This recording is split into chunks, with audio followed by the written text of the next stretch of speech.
We're back in the Price Chopper kitchen, and Easter can be stressful. It's not just prom, okay? So with a big family meal looming and little time to throw it together, we have Chef Renee Kelly back with us with another recipe that you can make beforehand. So you were saying it seems a little intimidating, but you got days. Yes, so and all of this is about planning. Okay. And so that day of is super easy. Easy to chill, have a glass of wine, you're good. Yes. Okay. So we are gonna do our own ham roast. Okay.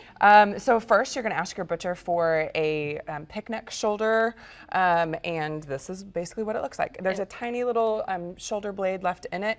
You want that bone in it because it'll add flavor to it. Love. Okay. Cool. Then we're gonna slice it like this. Okay. Just a little, 1/4 inch down. You're gonna pierce that fat. Okay. And then we're gonna start with our spice mixture. Love. So what's that? This is just a little pink Himalayan sea salt. Ooh. Yeah. Fancy. We have turbinado sugar, and the reason why I like turbinado sugar is because it creates more of a caramelization, and I like that kind of the layered flavor instead of just that sugary sweet part. Love it. Cracked pepper. So delicious. Freshly cracked if you wish. And mace. Now mace is actually the outer shell of nutmeg.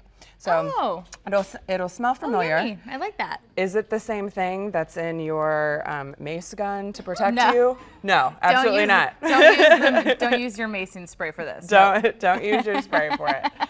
All right, then we get to some garlic. Ooh, my fave. Yeah. More the merrier. And we're just gonna take a minute and rub that in, and we want it like in those there. little crevices. Okay. Is that why you did that, or is there another reason for the crevices? Exactly. Okay. And also, making those little divots in the fat will help it wrap around the meat, as opposed to if you kept it whole, it'll shrink and it'll pull up the meat and not really look attractive. Makes sense. Yes. Okay. So then we do a little bit of mustard, Dijon mustard, Yum. to be specific, a little spice. And our last thing that we're going to add is rosemary. Rosemary. Yeah. Okay. So we get it to this point. Here's the cool part. Okay. You can leave it for like 2 days. You can leave it for 2 days in the pan, in the refrigerator, until you're ready to put it in the oven. Okay. Okay. So, Which we have. already going. Handy, handy. Yeah. And what's this juice over here that you're making? Oh, that is the pan sauce. Do you have to make that the day of? You don't have to. No. Well, excuse me, I take that back. So when you pull the pork shoulder out of the oven, it's gonna look a little bit like this. There's gonna be lots of juices in there. Nice. All right, we want that, and we just strained it off in here. Oh, great. So we are at the point where we can do a pork glaze to glaze on top. Super easy. Water. We're gonna turn water into wine.